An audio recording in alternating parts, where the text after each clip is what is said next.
Inuyasha is a story about a silver-haired, yellow-eyed monster slayer despite not being entirely human himself.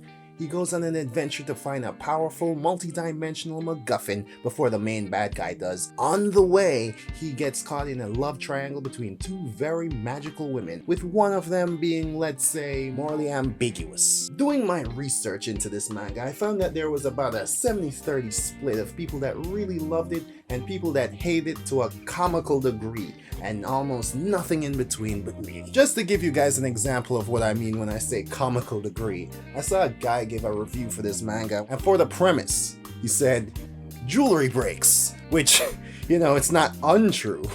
But what's the actual premise? There is this object of power called the Sacred Jewel. It's actually called the Shikon no Tama, but I'm gonna call it the Sacred Jewel. Dub boys for life, screw the haters. The Sacred Jewel is sought after by almost every demon there is, but is protected by a priestess named Kikyo. That is until a half-dog demon named Inuyasha mortally wounds Kikyo in his attempt to steal the jewel. But with her dying breath, Kikyo uses a magical arrow to seal Inuyasha to a tree. Or so it seems. I don't want to say this gets more convoluted, because in comparison, there is a bad guy in this show that makes everything more convoluted than it needs to be.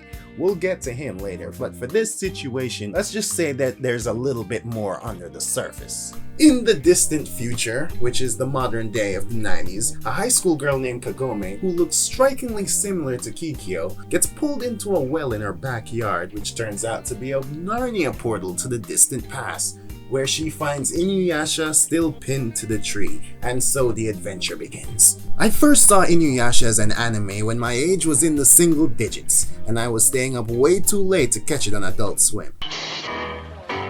Adult Swim! All kids out of the pool!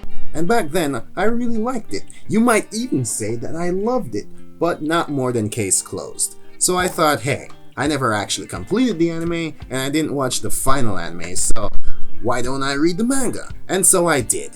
And it was alright. I mean, I went into it knowing that this was a very old manga that probably didn't age so well. The best thing about the anime for me back then and the manga for me now is the development of the relationship between the characters. It felt spicy back then, and kinda sorta realistic now. It wasn't love at first sight or friendship at first fight. It was slowly built up over many chapters, and you could feel it build up, which is always good to feel like you're getting a return in your investment. As for individual character progression, some of them sucked, some of them were pretty decent, but they all failed in comparison to the Tetsaiga. The sword that started out more rusty than Shanks having a fight after hundreds of chapters of doing nothing, and ended up as Ichigo's Bankai. If you ever wanted to read Solo Leveling but instead of a person it's a sword, Inuyasha's got you covered. Many chapters are used to progress the Tetsaiga, even though that's not the ultimate goal. The goal of this D&D-esque party is to 1. Kill the main bad guy, and 2. Find the Sacred Jewel. And they accomplish this goal by walking aimlessly. This story would make a great open world video game because they quite literally just walk in a random direction, doing any side quest that pops up until the main story kicks in, which leads to a lot of fillery Monster of the Week chapters. In fact, if you took out all the chapters that had nothing to do with the main story, you'd probably be taking out 100 plus chapters, and that does not include the chapters that Kagome goes back home for a visit. Speaking of which, Kagome's family, they probably don't know the full extent of what she's doing, but they do know that she jumps down a well to parts unknown and misses school for weeks at a time, and they couldn't give less of a Your daughter is in high school. Get your house together. Though, this is coming from a time when parents of manga protagonists were all pretty much non-existent or unconcerned. I mean, Ash's mom set him out into the world filled with deadly wild creatures, and after 25 years he came back in under a year as a Pokemon master, so maybe we should be taking parenting advice from 90s manga parents. Bye, son.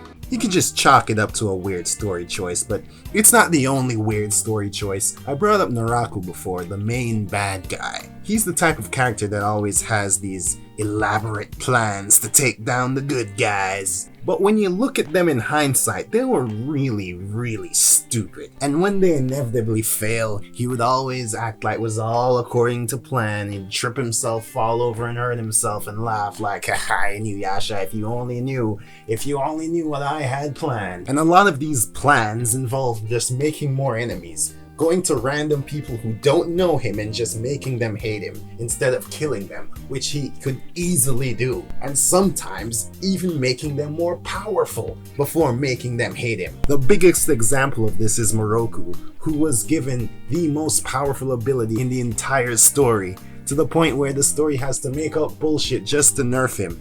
But don't get me wrong, there are also some really great characters. Kagura is a great character, Kikyo is a great character. Both of these women are hard to classify as good or evil. For instance, Kikyo is a walking, talking, hate-fueled hellscape trapping the souls of the innocent, but she also helps out now and again. The story also gave me the biggest tsundere I've ever seen, so it gets points for that. As for the art, some people would call the art bad because it's not super intricate and detailed, but I think manga art should be judged on how well it matches the story, like One Piece or JoJo's, and I think Inuyasha's story is super in sync with its art. If you can get over the negatives I've mentioned and even have fun with them, I think you're in for a decent time. The general plot is interesting and the final battle is fitting for the manga. Most of the characters aren't exactly well-rounded, but it's fun. In the end, Inuyasha is a fun stroll through the past.